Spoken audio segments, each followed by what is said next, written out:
And welcome to Champlin Park High School for a dual meet wrestling action here between the Rogers Royals and the Champlin Park Rebels. As we get things started here with our 106-pound matchup, it is for Rogers, Brett Wilson and Dylan Drogemuller for Champlin Park.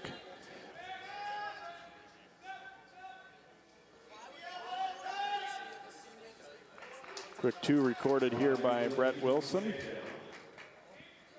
Wilson's had a great year for the Royals, 29-3 record and some tournament wins at Maple Grove and at East Ridge and Chisago Lakes.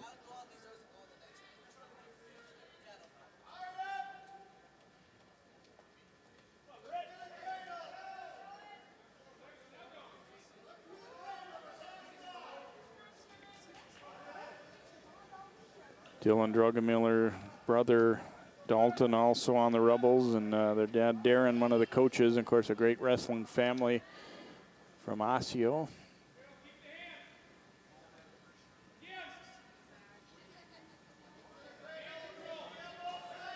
Trying to control that far arm and see if he can get a cradle on here is Brett Wilson.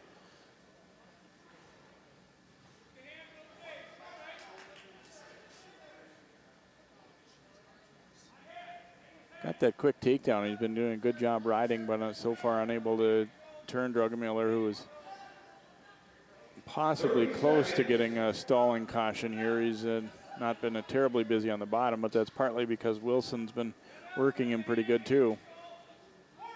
You see, he looks like he still wants that far side cradle, but it's not been available.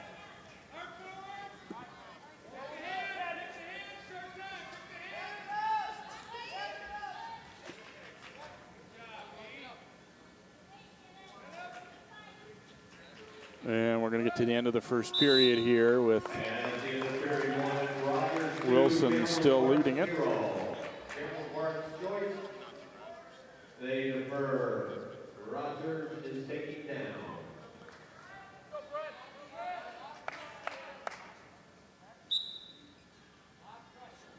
So Wilson in the down position here to begin period number 2. Looking to work a switch here. He's got that leg of Drogemuller.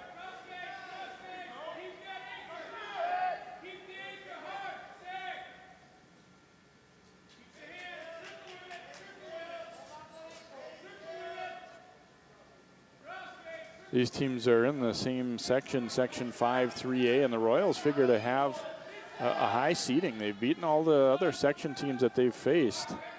They haven't faced Centennial, who's the defending section champ, but this record-wise the best season that Rogers has had, so definitely looking for some possibilities of going somewhere at section time, and that's already coming up next weekend, a week from this Saturday.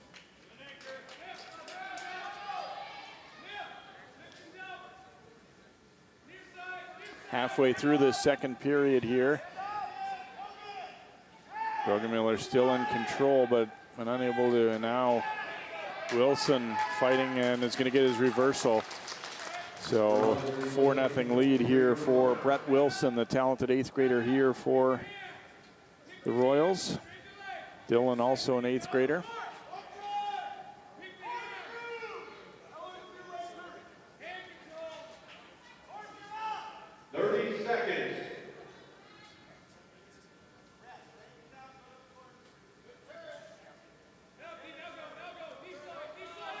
Teams have been meeting regularly, and Kristen A., the Rogers coach, said he doesn't think they've beaten the Rebels, but this is certainly a year where Rogers does come in as the favorite here in this one.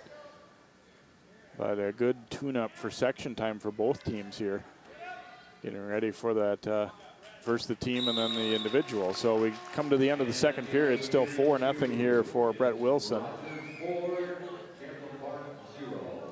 And Drogemuller is going to choose both up here and see if he can't get something going from the feet here in this third period. It's been a good match. I mean, Wilson's kind of controlled it, but it's Drogemuller's done a good job of defending as well, so trailing it by a 4-0 count.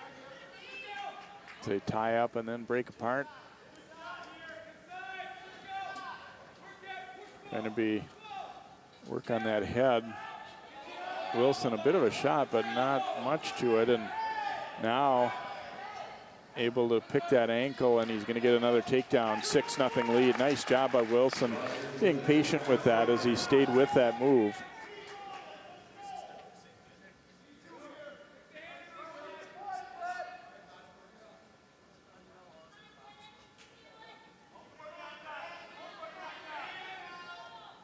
Trying to throw a half Nelson in, but Drogemiller fighting things off pretty effectively here. And we get a stall caution on Dylan Drogemiller here. Trying to pick those arms and see if he can't get a little leverage on him there as Wilson, but so far not able to do so.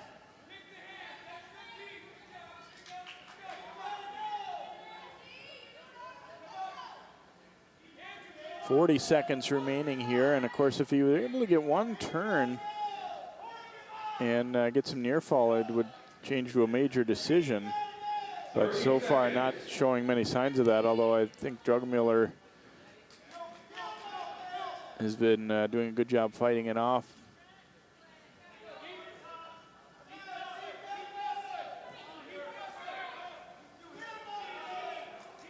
Looks like he's going to run out of time here. Well, maybe not. Throws in a half Nelson. Well, fought it off again, and it's going to be Brett Wilson securing a 6-0 victory here for Rogers.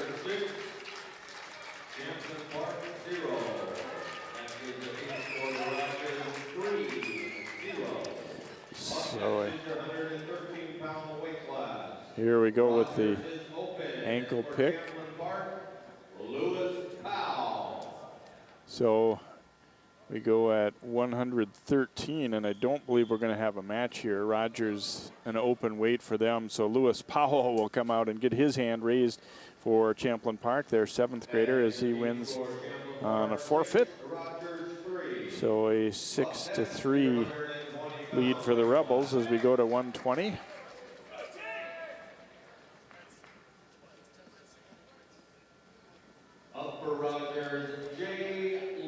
It'll be Jay Larson for Rogers and Malik Bird, excuse me, for Champlin Park. Bird 8 wins, 11 losses. Larson's won 4 times on the varsity, first-year wrestler, so could be an interesting one here. Bird a little bit better record this season.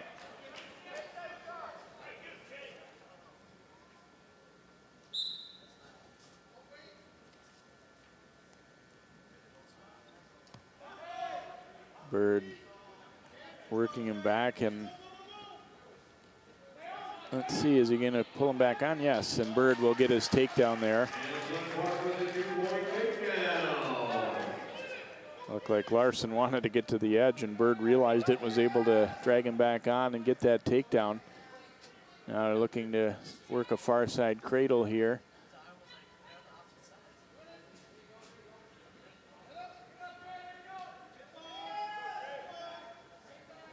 Now switching over, and he does have it locked up, not real clean, but he's going to get back points here. Bird has Larson locked up, and he's going to get the pin. A fall at 1:02 for Champlin Park's Malik Boyd. Malik Bird getting the pin for the Rebels, and they will go up by a 12-3 score. Next up, the 126-pounder. See, it took a little time to get that cradle in position. Rogers, Cruz, Martinez, and for Rogers, it's Jack Hammers, and for Champlin Park, Giovanni Jesse. Go to 126, Jack Hammers for Rogers against Giovanni Jesse for Champlin Park. Jesse's got 10 wins against 18 losses this year. Cameron's 9th grader, couple wins in 10 decisions. Jesse is going to get a takedown. He nearly had him to his back there as well. Looking for a cradle, much like his teammate Bird used.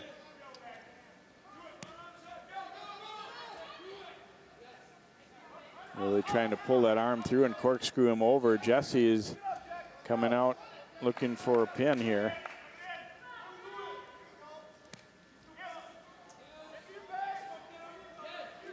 And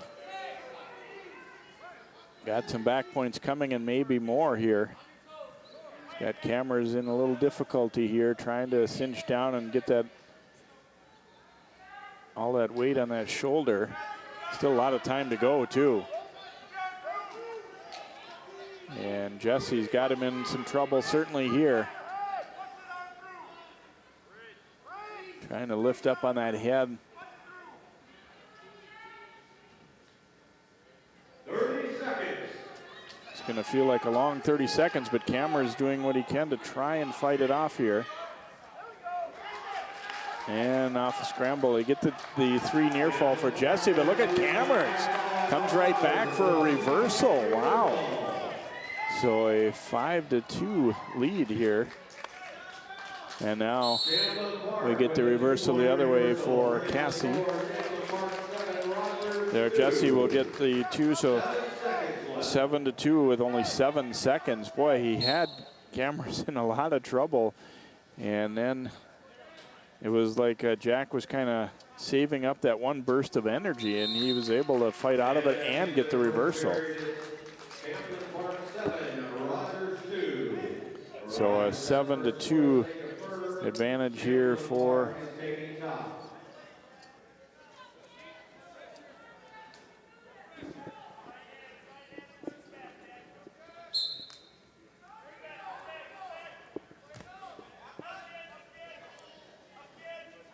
So we go to our 126-pound second period here, and Jesse for Champlin Park will get 2 near fall there to go up 9-2.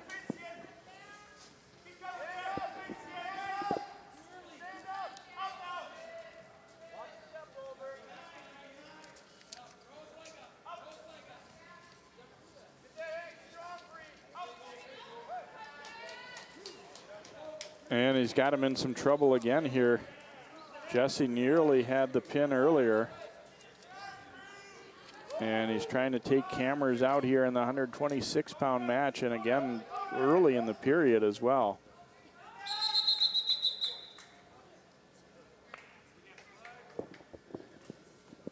And looks like we might have some blood here. Oh yeah, definitely have some blood on the cheek there of Jack Cameras. And we have a 4-point near fall. 3 being for the near fall, 1 where it had to be stopped for blood. The Rogers one was the guy who was right out there.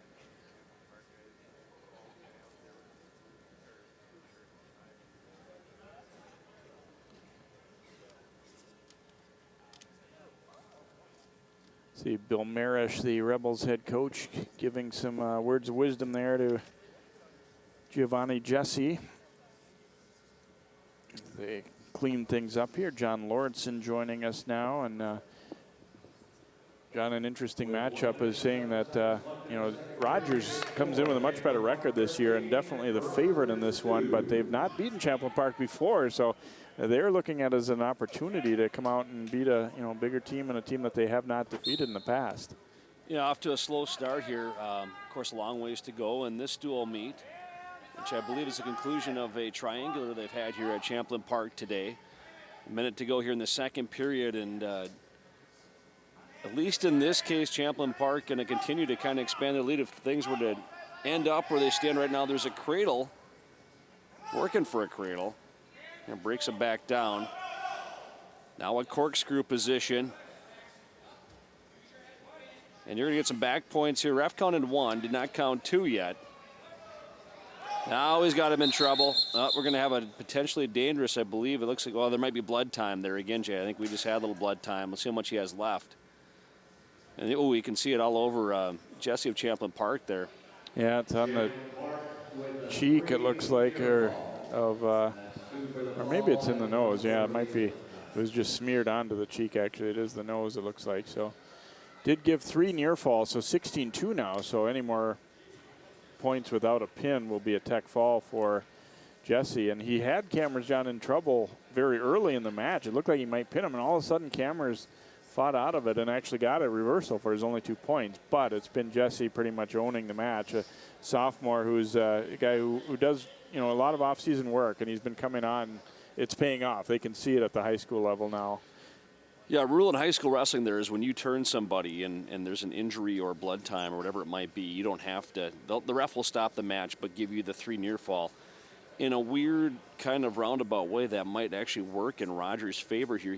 Cameras might have been in trouble and it might have been a pin, but in this case now, with a 14-point lead, the next point, as you mentioned before, will be a tech fall, which will only be 5 team points. So if Cameras can fight that off, he might save his team a point here, which could come in to play down the road as we go on.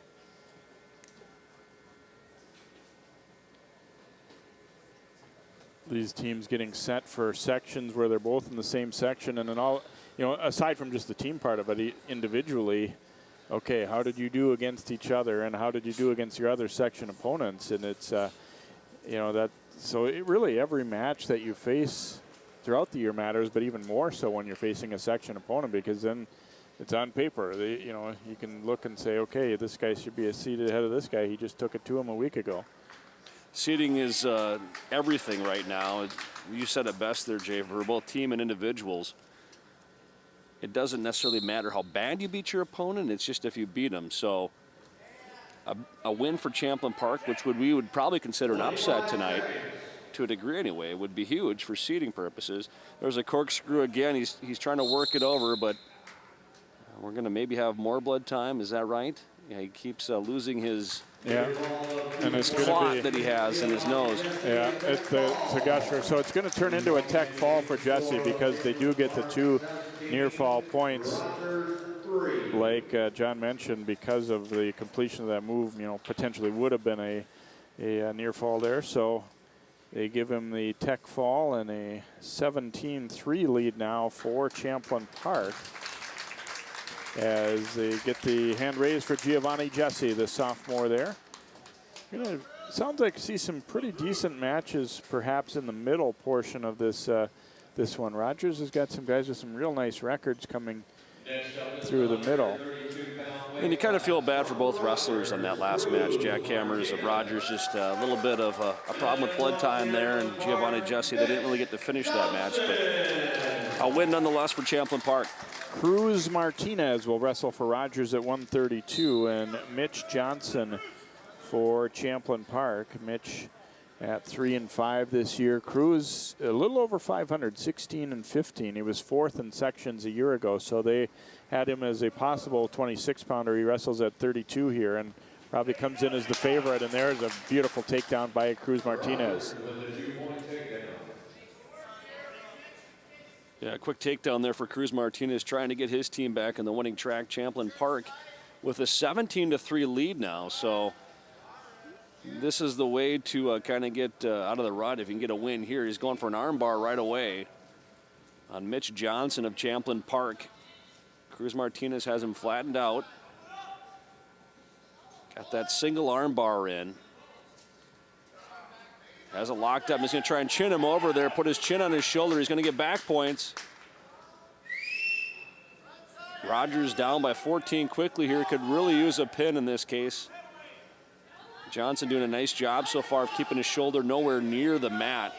He's given up back points, but I wouldn't say he's really, or hasn't been so far in that much trouble. Now he's trying to fight that off for a second there. Looked like it might get a little bit tighter for him, but 3 near fall for Cruz Martinez. He leads now 5-0 with 40 seconds left in the first.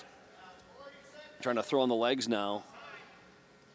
Crossface on Mitch Johnson. 30 seconds.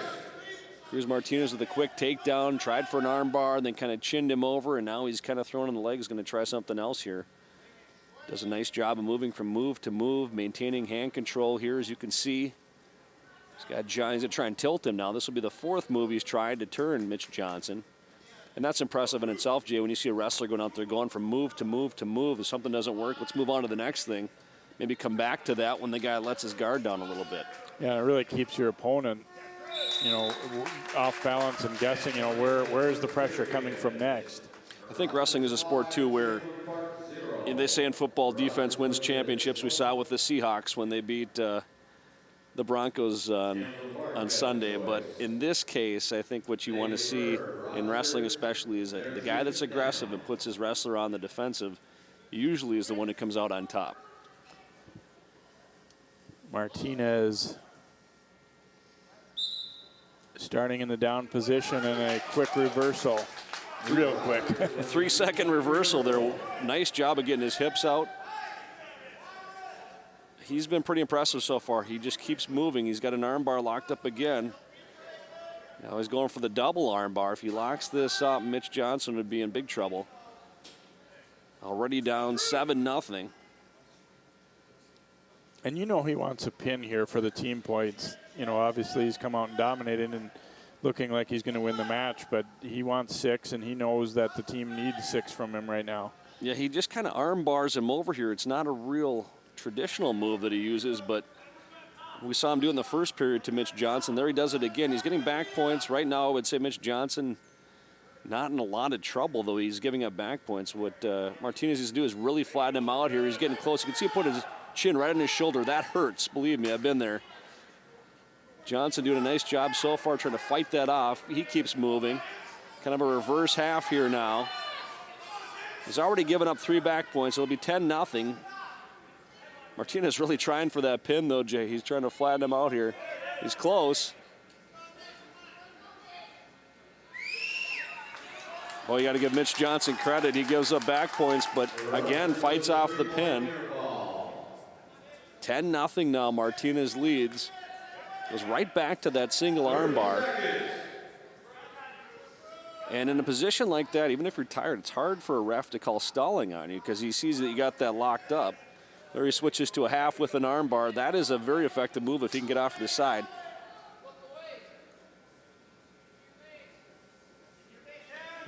One thing, younger wrestlers they teach is you can see how Martinez has Johnson flattened out. He's had him flattened out for basically 4 minutes here, the first 2 periods. Not allowing him to get to his base. He's really keeping him on the defensive here, keeping him flattened out. And as a result, he's going to lead 10-0 here going into the third. Johnson's choice. There's a look at Chris Donay, the Rogers head coach. Softball coach as well for the Royals. And he said, we don't have a huge amount of depth in our program, but we do have a pretty solid varsity lineup this year. And, 15 wins coming in. It's interesting there in the Mississippi 8 conference, which is actually a pretty good wrestling conference. They only finished 6th in the individual tournament that they had.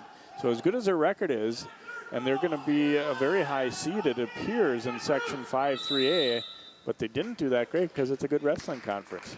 It's funny how that works. And everybody thinks that the section is the end all, and if you win your section, you are the team, and in a sense you are, but there are conferences out there, the way they're designed, that are even stronger than sections. You just don't have to beat those teams to go to state ultimately. Mitch Johnson did pick the neutral position to start this period. And he gets his first 2 points right there. And early in this period, you could hear his coaches yelling, we need a 5-point move from you. He doesn't get the 5-point move. He does get the takedown. We'll see he's trying to work for a crossface here. Martinez, who started out strong and just completely dominated the first 2 periods, now finds himself in the defensive position here. He is able to work to his base. Johnson looked like he was going to throw in a leg there for a second. Does not do it. There he goes back to the crossface on Martinez. Martinez, at this point with 30 seconds left, probably content to win a major decision here. He's going to get a stalling call. He's got to be careful. He might lose the major. He gets an escape. 11-2 rather. Johnson trying for a takedown. Tries to go high. He needs to do something to get those team points back. Try and get at least a loss by less than 8 points if he can. Martinez trying to hang on to that leg. Ref will not call a stalemate. That's how it'll end. It'll be 11-2. Cruz Martinez of Rogers gets the Royals back in the win column.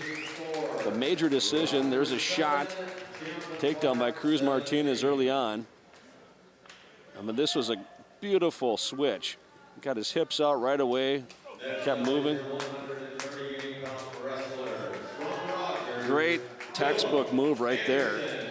Built a nice lead to Cruz Martinez and dominated the first two periods to get the 11-2 win. Should be a good one here at 138. We've got Philip Anderson for Rogers, 28-2. He's ranked number 5. He's the career leader in wins with 131 for Rogers. And Paul Winkleman, the sophomore, who's one of the better wrestlers for the Rebels at 23-9, but he's obviously got a big challenge tonight. Philip Anderson is a very good one. He's got a long list of accomplishments and certainly one of the best wrestlers. He was a section champ a year ago. Philip Anderson, quite possibly, at least on paper, the best wrestler we'll see out here tonight. Definitely the leader on the Royals wrestling team. He was one match away from placing at the state tournament a year ago and was second at the Mississippi 8 tournament this year, and second at the Maple Grove invite too. So Winkleman, though, is ready to come out and give him a chance here, give him a shot. Yeah, both wrestlers kind of locked up here for the first minute of the match. And they're going to go off. Anderson's headgear kind of distorted there. He'll fix that. The ref will restart them.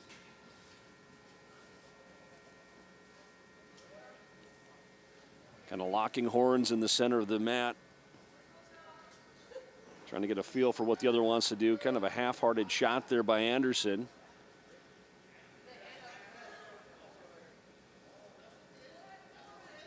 Winkleman with a bit of an underhook.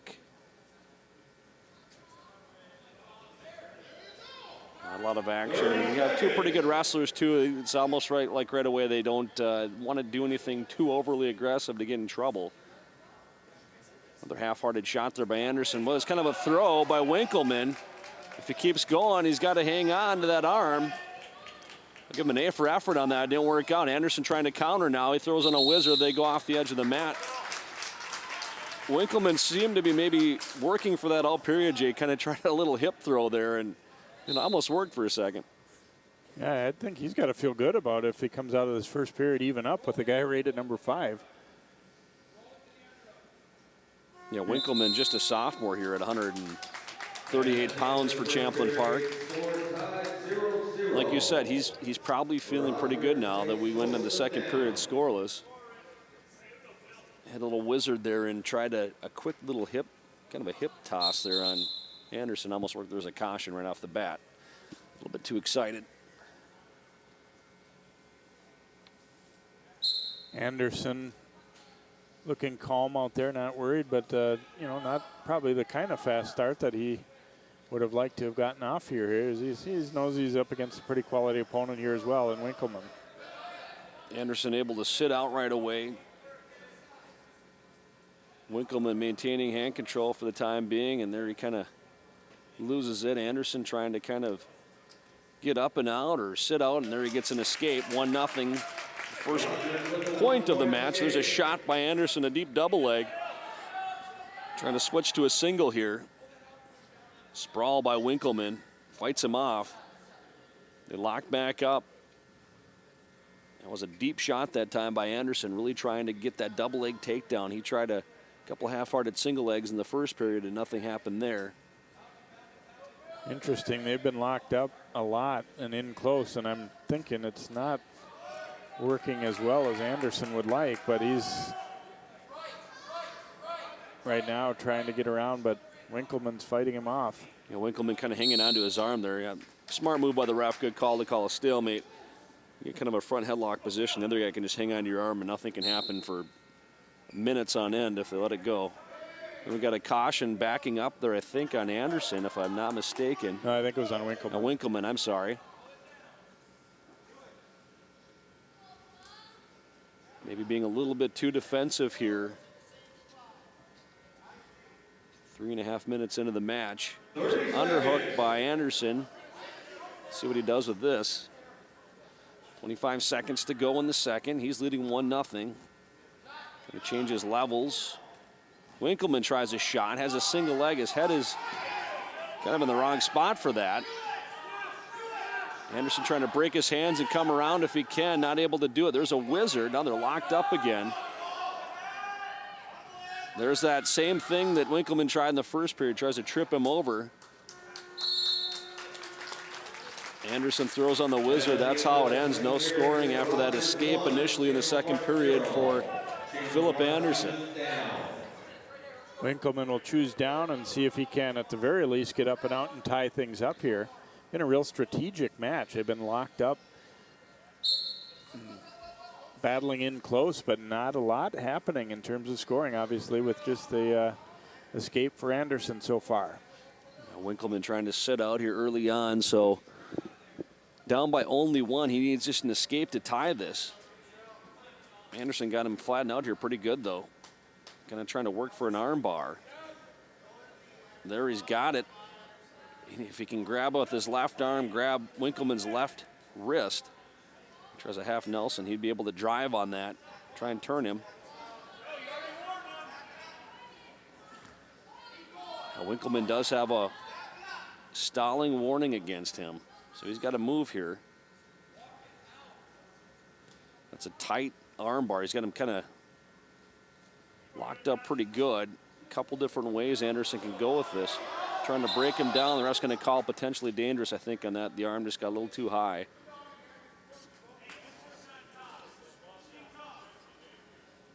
Winkleman feeling the effects on the shoulder there. He's done a great job hanging in, certainly, with a very good wrestler. Anderson not quite able to turn him, not quite able to take him down. Nonetheless, he does lead 1-0. Riding time would be his advantage if there were such a thing in high school wrestling, but it's not right now. Trying to throw in a leg there. Getting a little bit precarious if you're Anderson, where Winkleman's got your leg.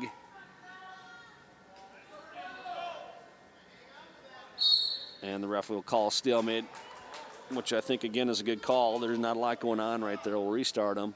46 seconds left in the third. Winkleman trying to sit out now, trying to kind of move, get his hips up and out if he can. And the crowd's getting into it a little bit. Just a 1-0 lead here for Philip Anderson, the 5th-ranked wrestler in the state. He's had Winkleman flattened out most of this match. There is a stalling warning against Winkleman. There's a crossface by Anderson. He's got a corkscrew locked up. If he can keep walking around, he might get some back points here. Or Jay, he can kind of stay in this position, act like he's working, let the clock run out if he wants.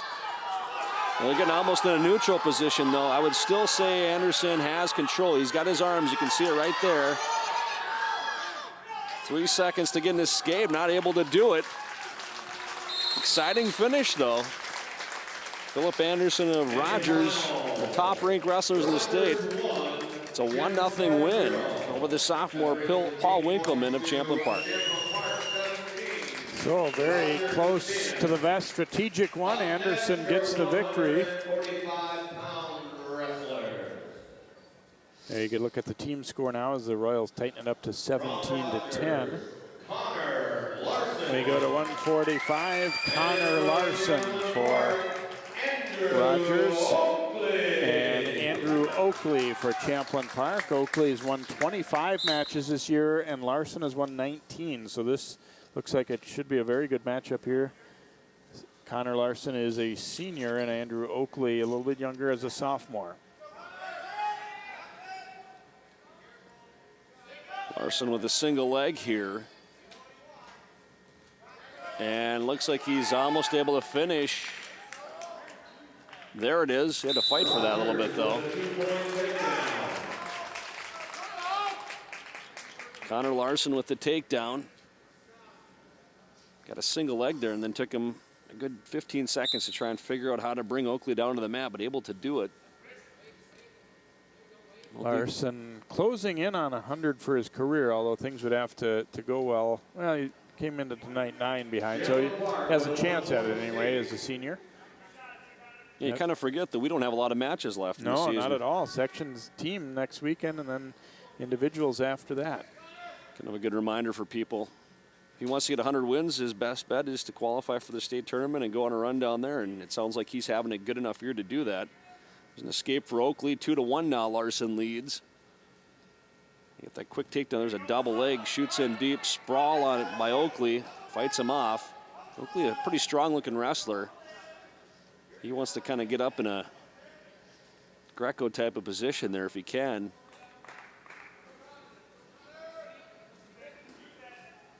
Larson trying to change levels on him. Oakley with a quick hit of the head, then a shot. There's a shot by Larson, but not enough real estate left, and the ref will restart him 2-1. Larson of Rogers over Oakley of Champlin Park. Just over 30 seconds to go here in the first.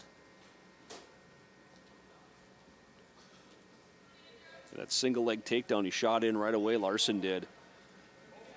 Took him a little bit to trip Oakley, but he finally got that takedown, then the escape. That's where we're at, 2-1. Oakley kind of bowls him off the mat there, and they'll restart again.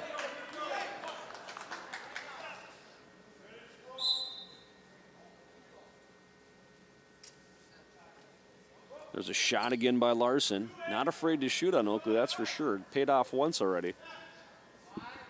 Oakley playing good defense there. That's how the first period's going to come to an end. The score 2-1. Connor Larson of Rogers leading. Oakley will defer his choice, and Larson's going to choose down here for the second period.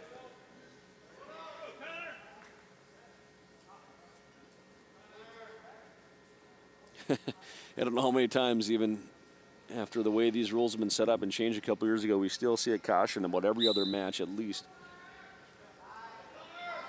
Oakley gets a little high here right off the whistle, and Larson almost made him pay. Might still get an escape out of this.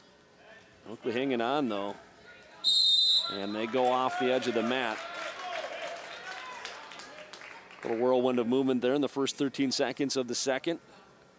A restart here in the center of the mat. If you're Oakley there, he throws on the legs, you're kind of thinking, well, maybe I try and turn this guy for a little bit, and if I can't, maybe I let him go and try for a takedown. If you're Larson, you're thinking up and out. I took this guy down once. Let me get that escape and try for that takedown again and open this up a little bit. Oakley kind of throwing on the legs here, trying to flatten Larson out. Larson trying to sit out. There he's got him flattened now. Gets him off his base. Larson right back to it, grabs the leg of Oakley. There's a near cradle for Oakley. He's got that locked up. We'll see if he can do something with that. Larson hanging on that leg. There's a near cradle. He had that locked up for a second, Jay, and all he gets out of it is nothing. Larson with the escape, 3-1 now.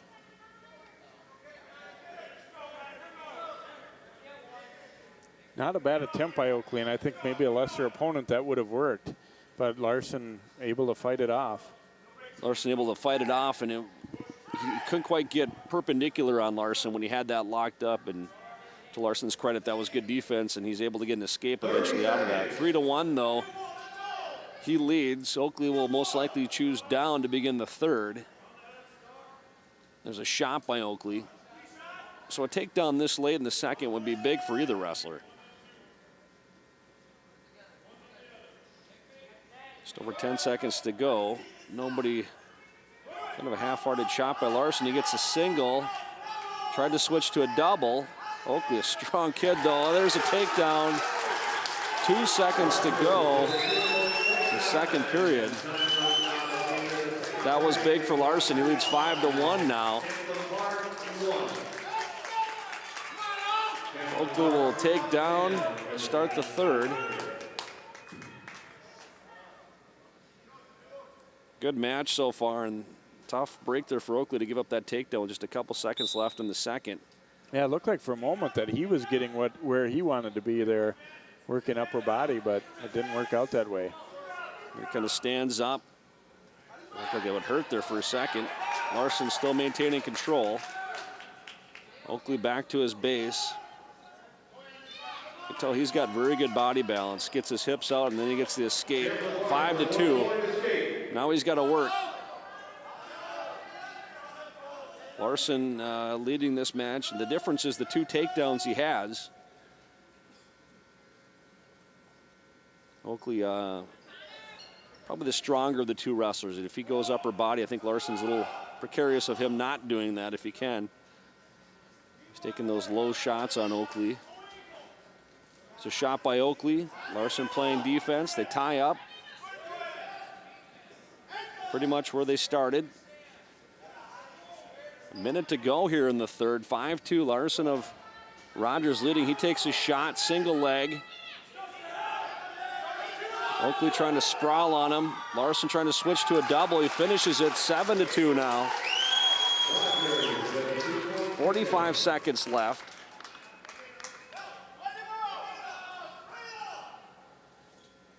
Oakley trying to sit out, trying to get his hips out.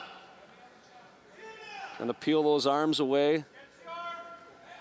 Larson breaks him back down. It's gonna be near fall. He kind of caught him there a little bit. And a 2 quick near fall off, and 9-2 now Larson leads. 20 seconds to go. Right now a 7-point lead. If he could turn him once here, well, he's going to cut him loose instead. Makes 9-3 and go for another takedown. Takedown will give him a major decision. Extra team point for Rogers. Oakley tries a throw, doesn't work. That'll be the major decision, a takedown, 11-3. And that's how it'll end. There'll be a major decision for Rogers, who kind of is creeping back into this one now. 17-14 is a team score in favor of Champlin Park. Well, that couldn't have worked out much better if you're Connor Larson. They made the decision to cut him fairly late in the match and counting on him being able to get a late takedown, and he was able to do so. Oakley, got to give him credit for trying to be aggressive there at the end, although it cost him a team point. Does try the throw. Larson, as you said, Jay, not a lot of time left in that match. You let him go at the end, but it paid off as he gets the takedown. Jordan Bond for Rogers and Jake Vanderin for Champlin Park at 152 pounds. Vanderin has had a pretty good run here since coming back after a back injury. Or, I mean, he's looking to continue a good run. He was 11-4 overall for the year, but first match back in a while. And Jordan Bond's had a pretty decent junior year, 17 wins. He was second in the Chisago Lakes tournament.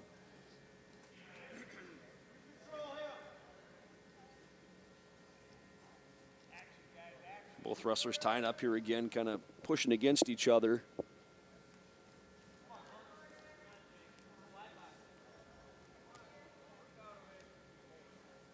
Couple of pretty strong kids out there, I think. Nobody's tried a shot yet.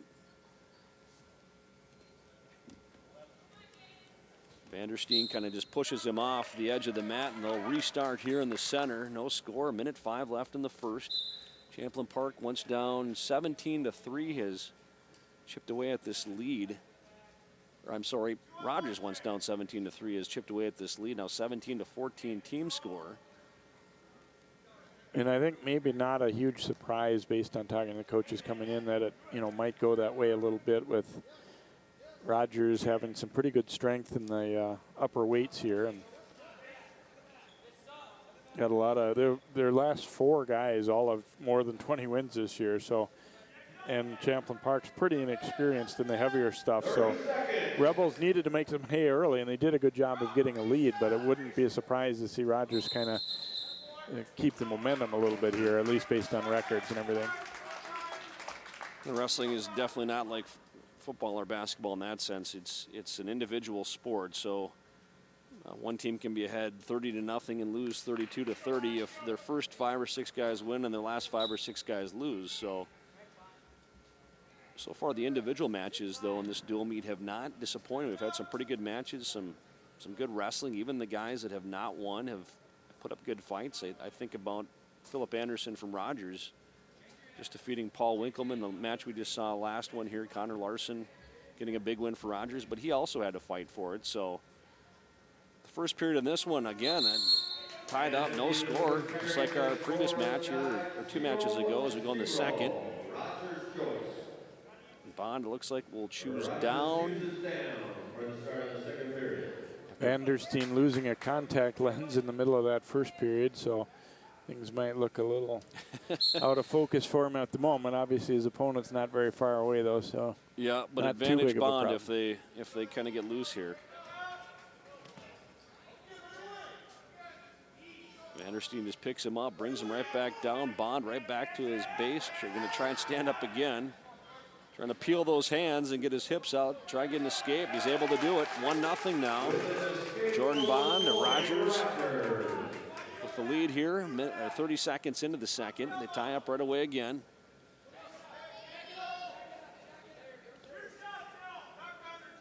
Wrestling is such an interesting sport. Sometimes you see a flurry of activity and there are no points that come out of it. But in some ways that it's kind of like boxing where you just a lot of energy is used up in a short amount of time in short spurts, and that can make a big difference as we get into the third when guys get a little bit more tired a little more easily. There's a shot, low single there by Vanderin. Is he able to finish? No points yet. Now he's kind of in trouble because he's got his, but they gave Bond a quick 2 there. And an escape. So a 3-1 lead. And with the ref in the way, I couldn't quite see what happened there, but it looked like he just, Vanderin with a quick shot, low single. I think he did have one knee to the ground very briefly. Bond able to kind of just get around him for a second. Vanderin up and out, so just talking about a flurry of activity you see sometimes in this sport. There was 3 points in the matter of about 3 seconds, so 3-1 now Bond leads, opens that up a little bit more. Takedown for Vanderin would tie this thing up. Crucial 20 seconds left here in the second. There's a shot by Bond. Good defense by Vanderin. Locks up again right away. Less than 10 seconds to go here in the second. A little surprised we've seen just so much tie-up tonight, and it seems as though maybe both teams, you know, are comfortable wrestling that way, and at times it's, you know, they've frustrated each other because of it, I think. You don't seem to exert as much energy when you're locked up with a guy in the middle of the mat either, and it's, if you're not sure what he's going to do, the best answer sometimes is just to kind of lock up with him and not let him do anything at all. There's a sit out by Vanderin. Bond thinking about a cradle. Doesn't work. That'll be an escape. 3-2 now. Next takedown in this match will be big. Bond trying to get at Vanderin's legs. He just sprawls out and they go off the edge of the mat. They'll restart him. Well, contrast in body, you know, Vanderin very short, stocky, but powerful, and a little bit longer and leaner for Bond. So it's been an interesting matchup. Bond leading it just by a single point.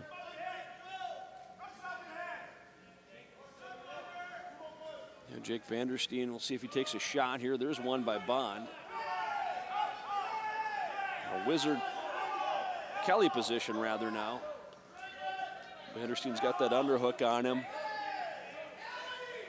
You can hear his teammates, Bond's teammates, yelling, Kelly, Kelly. That's a Kelly position if he can make that happen. Bond continuing to drive, though, at Vanderin. They go off the mat again. Bond really wants to do a single or double leg here more than anything else. Vanderin quick to lock up again as they restart. Less than a minute to go here. Takedown for Bond would probably just about seal this thing. Vanderin gets a takedown. As we get later in the match here, you could almost say the same thing. Underhook here by Vanderin. Putting Bond in almost another Kelly position if he wants it, but you can see him reaching for that leg. He still wants to have that single leg. Vanderin pushing his head down, trying to come around. Another underhook, trying to trip Bond. Bond again going for the single. Vanderin trying to grab that ankle and somehow come around, trying to bull him over. Boy, Bond squirmed his way off there. That was a smart move by him that last 20 seconds. Just hanging on to that leg. 4 seconds now. That makes it tough. Vanderson's got to take a shot. Not able to do it. Jordan Bond ekes out a 3-2 win for Rogers. Another win. That's several in a row now. That'll tie up the team score at 17. Bond was happy as he fights that one out. It's pretty pumped up there. Go to 160, and I don't believe Rogers is going to have anyone. We're going to have a forfeit. John Danner of Champlin Park wins by forfeit, so the Rebels take the lead back as Rogers had to have an open weight because of a little bit of an injury. We go to 170 now. Jeff Mcleay for Rogers. And Dalton Lesser for Champlin Park. Lesser 3 wins so far this year, and Mcleay has 9 victories for the Royals. And a quick 2 there for Champlin Park's Lesser.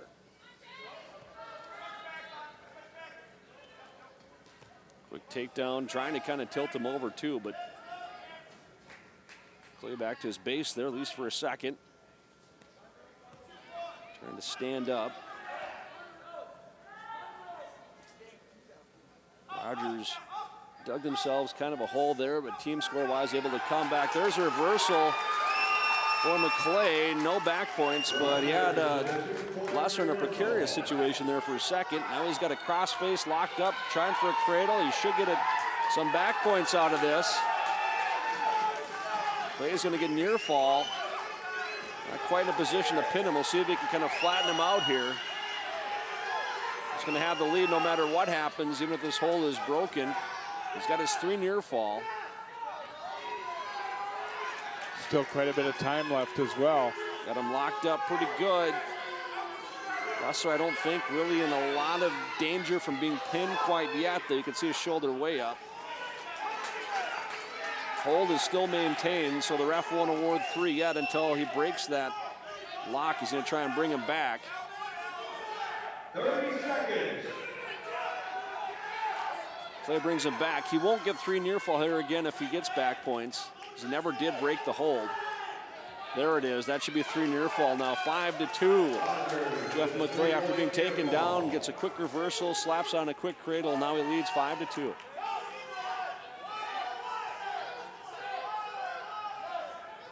So trying to get away here in the closing seconds, maybe get an escape. Mcleay runs him off the edge of the mat.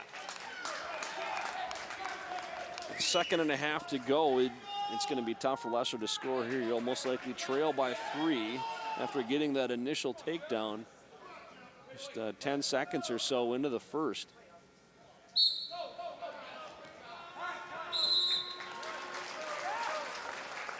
So the first period comes to an end here with Jeff Mcleay of Rogers leading it by a score of 5-2.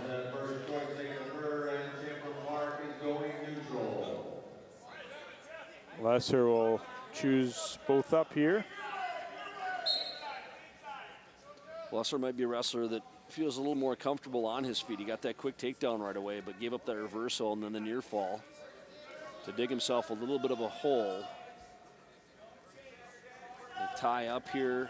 All right, Mcleay gets right around him, kind of just caught him off balance there more than anything else. Lesser able to fight though right away, gets an escape, 7-3 now. Jeff Mcleay leading. 170 pounds.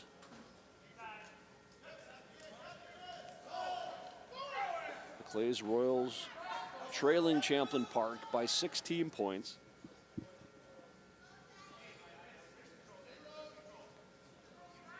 Another tie up here. We've seen a lot of, I think you said it before, Jay, a lot of these wrestlers tying up tonight. Trying to get a feel for what their opponent wants to do. Less than a minute to go now here in the second.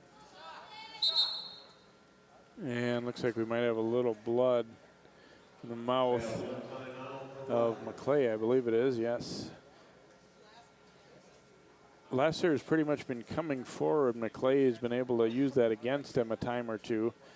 And that cradle obviously was a big part of him building this 7-3 lead. And Mcleay, kind of a tall, lean wrestler. He threw on that cradle. He's got those long arms, used his leverage. That was pretty much a given that he's going to be a cradler when you have a build like that. Kind of just steps through. Now watch, he's going to right away. There's a crossface coming up right after that, and he'll lock up a cradle on him. He was looking for it right away, and Lesser just still on the defensive, wasn't ready for it. So he locks up and gets 3 near fall.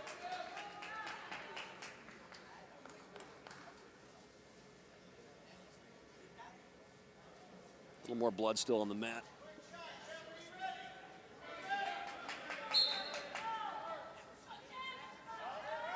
Seconds to go. Lesser, and as we just talked about, he kind of comes charging at Mcleay. See Mcleay backing up there a little bit. There he takes a little bit of a shot. Got a single leg. Head is pushed down.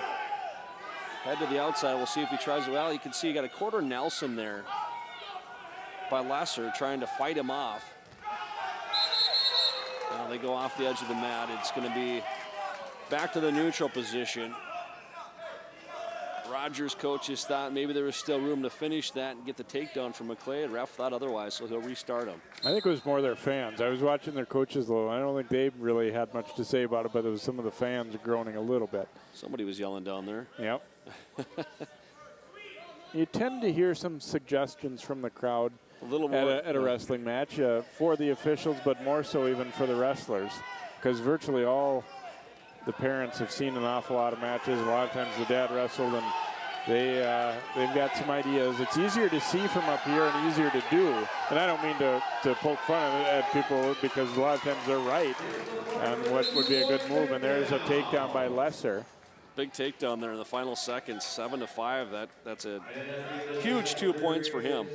We had a guy in our hometown that would yell. He'd come to every single dual meet, and he would yell nonstop from back then 103 pounds all the way to heavyweight.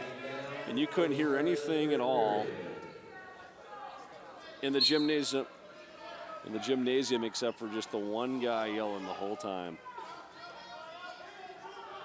Memories, Jay, from back in the day.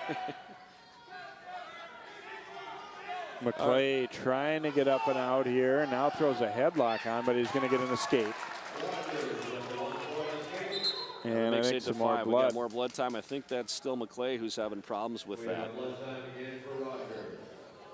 He might have a little bit of a bloody nose. I think they're looking more lip. You know, we're in this season where we've had to have the heat on so much and everything too, that I think it's not that uncommon to see people getting bloody nose or bloody lips because of how dry it is.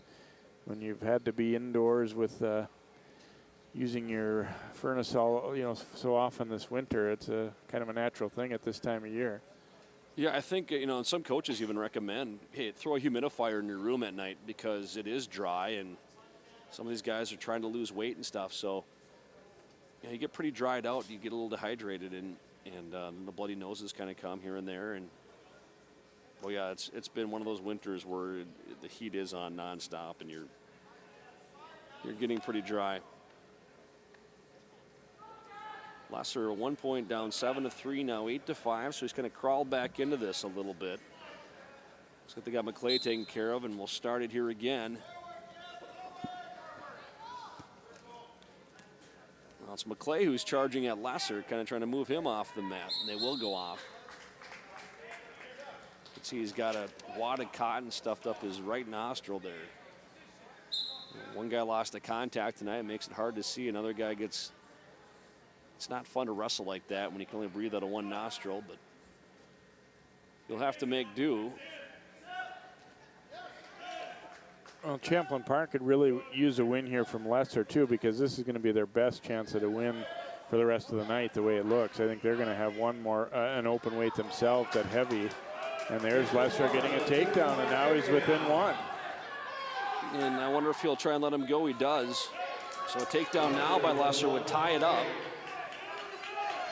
Sometimes that's the better option. You waste too much time trying for a turn that never comes.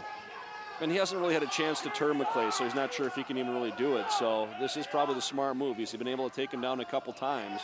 40 seconds to go here in the third.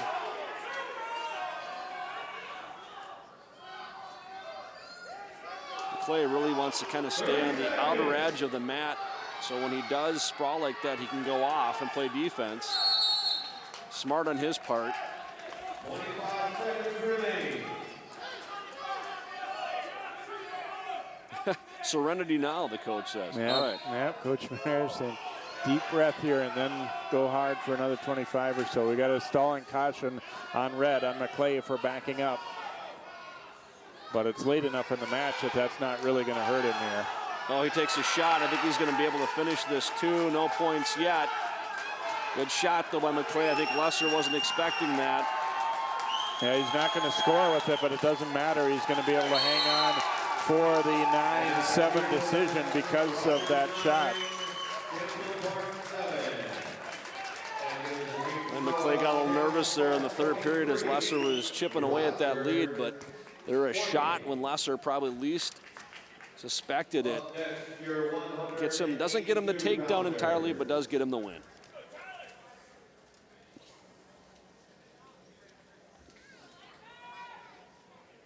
Going to go up to 182.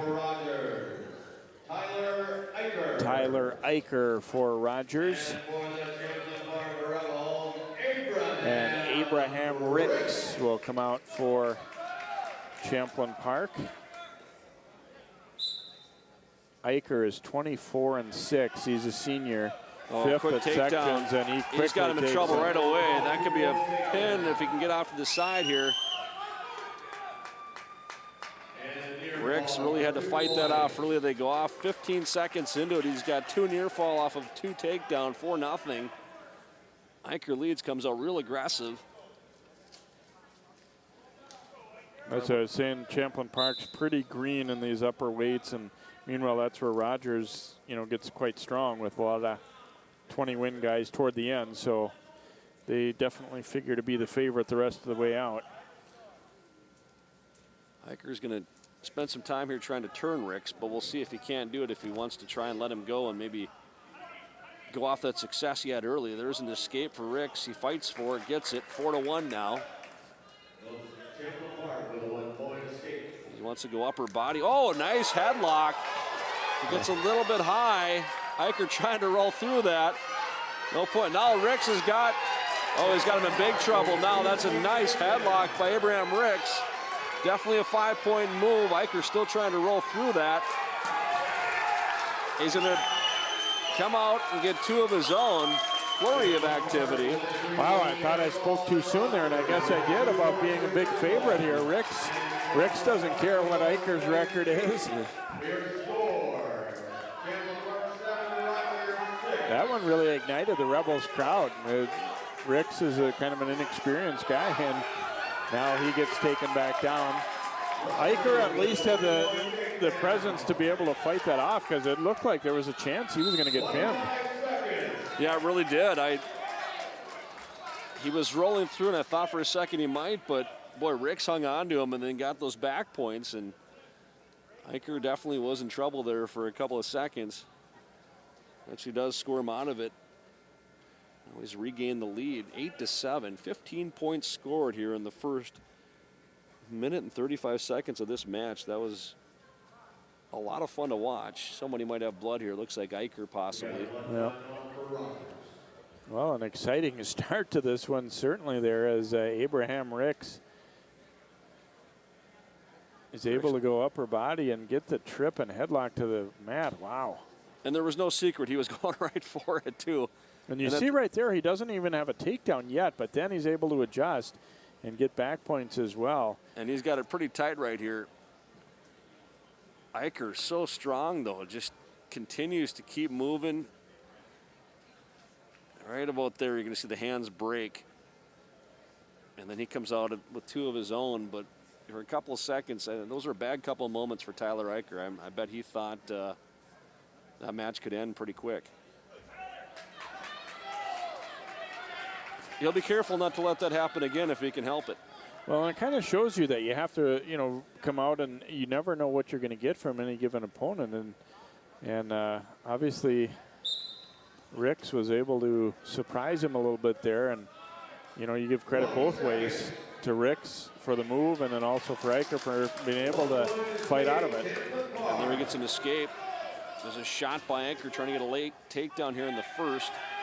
Ricks not really quite sure how to fight him off there. He'll get a takedown. Yep, kept his feet in bounds. You can see it. 3 seconds to go. 10-8 now. The 18th point scored in the first period here with 3 seconds to go goes to Tyler Aiker with that takedown. Lost the headgear, but stayed with it here. You get the feeling this match could still end in a pin for somebody. And especially when you get up to bigger guys, they're both strong enough that, you know, they're able to, could be finishers there. It's been an exciting match. Aiker with a single leg, and switches to a double, gets his head to the outside, drives, finishes. Feet are still in bounds even though Ricks is off the mat. Ref will give him a takedown for that. He kept his feet in bounds, just like catching a football. Keep your feet in bounds, you still get credit for the catch. There's an escape. 11-8 now. Nice low single. Rick's trying to bail out of that, trying to hop and do whatever he can. There's a trip for Aiker. Still does not have the takedown. Oh, Ricks, nice job fighting that off. Aiker might have a little more technique on him, maybe a little more experience even, but Rick's using his strength and I got to believe the Rebels. determination Yeah, out of it. I got to think the Rebels coaches like what they've seen in terms of being, you know, ready to go at it for Ricks here tonight. Yeah, but he's going to give a takedown here. He's going to give a back points. They're fighting pretty hard. Aiker trying to finish him off.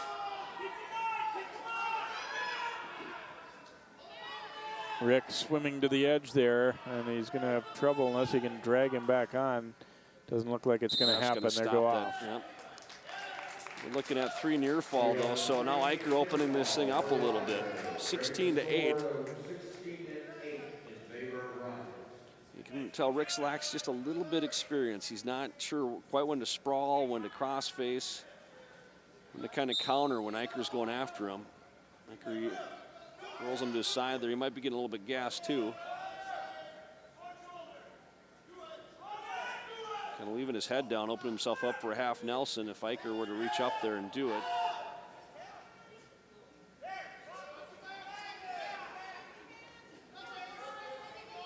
Aiker off to the side, trying to break him back down again. There's a cross face.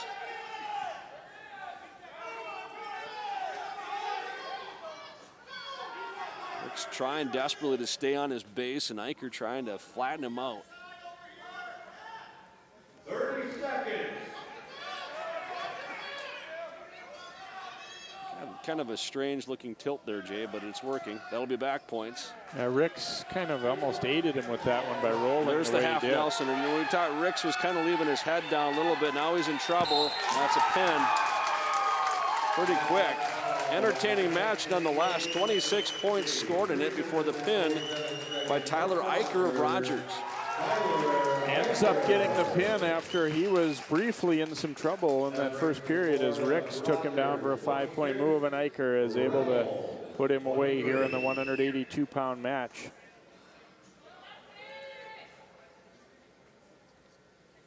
See the Royals surge into the lead at 26-23. We go to 195 now. Jordan Lemke and Roy Ningacy for Champlin Park. Lemke 23-7, third in the section last year, won the East Ridge Ruckus tournament, and Ningacy an inexperienced sophomore, but we saw last time around that Ricks was able to give a real good showing for until he ultimately got pinned, so let's hope for some good action in this one as well. Abraham Ricks, you know, he did hold his own there for a while against a pretty good wrestler. We'll see if Ningacy can do it here as well. He tries a shot. He's got a single leg. Trying to suck that in. not giving up on it. And you see his strength there. Kind of an upper body position as they're tied up.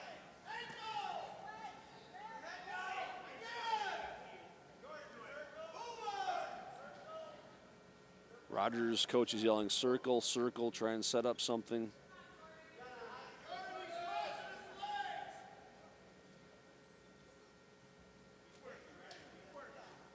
Another tie up here in the middle.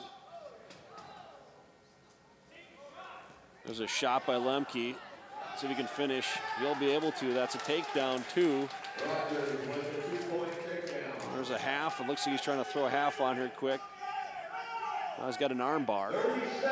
Trying to work him over with an arm bar. He's got him in trouble, big trouble here. That could be a pin, I think it is. Lemke will get the fall. It didn't take long once he got him to his back. And a minute 37 in, Jordan Lemke gets the pin for the Royals.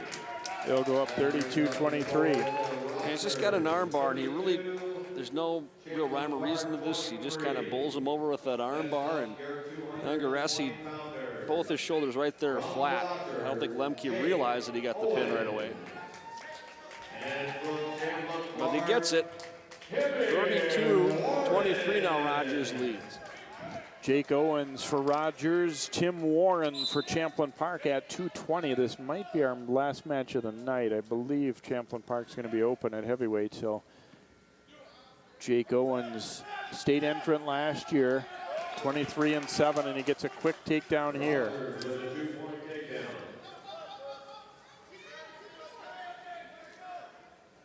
Owens trying to flatten him out after that quick takedown.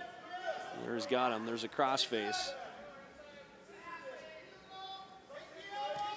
Right above the elbow, he got him there. He's can set him up for a corkscrew or a cradle, whatever he wants to do. He's got Warren pretty flattened. Warren trying to work to his base. There's a crossface. Warren in big trouble here. That's a kind of a corkscrew position, and that's a pin. 48 seconds for Jake Owens of Rogers. So the Royals surging in front, as we said, and it looks like Warren is a little bit injured there. Hopefully he's all right. It looks like he did get shaken up a little bit. Kind of reaches under, grabs that arm, then walks around the front, kind of a corkscrew position. Warren in trouble right there. It's tough to get out of that once your opponent has it locked up. There's the pin. Andrew Peel is awarded a forfeit win for the Royals. The Rebels do not have a heavy, so 44-23. Rogers picking up the victory here tonight. Their 16th win of the season as they get set for the Section 5 tournament, as do the Rebels. And it should be an interesting one. No clear-cut favorite, I don't think, in that section. We'll be back to wrap things up here in just a moment from Champlin Park High School. Again, the Royals defeating the Rebels here in the third of a tri-meet here tonight, 44-23. We'll be right back.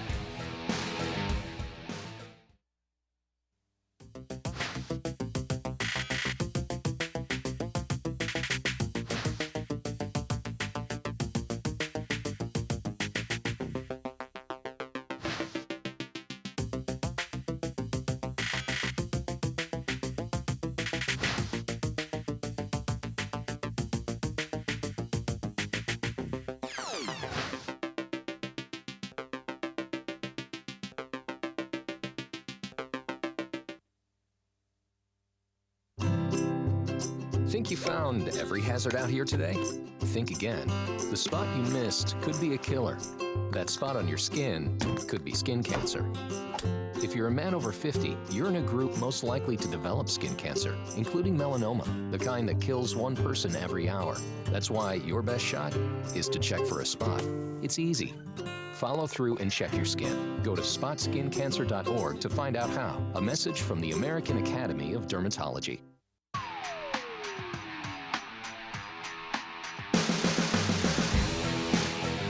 Welcome back here to Champlin Park. Rogers with a nice victory here to close out the dual meet portion of the regular season anyway, and the Royals Nice season so far, and we're joined by their head coach, Chris Donay, and also Tyler Aiker, who won an exciting match at 182. He came out and surprised you a little bit, but how did you feel like, when eventually you got things done there? I felt like I had it after that surprise, but he was a tough kid, pretty strong. Got sections coming up, and you guys have had a very nice season. How are you feeling about the chances as a team and also to get some individuals through the state? I think we have a great chance as a team. We've been pretty solid this season. And individuals, we have some solid kids that probably make it, probably send 6. We're hoping for a lot more, though. Now, this has been maybe one of the better seasons, it sounds like, in Royals history here. And getting a win over Champlin Park is a program that's always had some tough kids. Is it a good way to come out and show the team that you guys are ready for sections too? Yeah, they're a tough team. We've lost to them pretty much every year. And it's pretty nice to come out with a victory. All right, Tyler, good luck in the section tournament. Thank you. And Coach Donay, you got a nice lineup put together here this year. How are you feeling about things heading into sections? Really good, as long as we can get Sam back at 160 and get all our guys lined up, we're looking pretty good. We don't have the depth, but our starting lineup's pretty good. You've got some experience, too, in the upper part of the lineup, and not every team can say that. Is that a good feeling to know that, you get to the end and you at least have some guys out there that you feel confident in? Yeah, we've had that a lot. We'll get down early, and then our top 4 guys keep coming through all year. We've had guys throughout the lineup stepping up, different guys every match. So it's a good team. It's a fun team to coach, that's for sure. The recent history in this section has been not a dominant team. There are a few that feel like they have a shot. What do you guys think of your chances coming in? I think a lot of people think Centennial's probably the favorite. They've gone the last year or two. We have to wrestle our best, but I think we can stick with them, that's for sure. All right, Chris, congratulations on the win tonight. Have fun in sections. Thank you. And Rogers winning it tonight here over Champlin Park, closing strong the Royals, and they win their 16th match of the season. Again, both teams part of the Section 5 3A tournament coming up, along with some of our other local schools like Osseo and Maple Grove as well. Hope you've enjoyed this one. For John Lawrence and all of our 12 Sports crew, I'm Jay Wilcox. Good night from Champlin Park.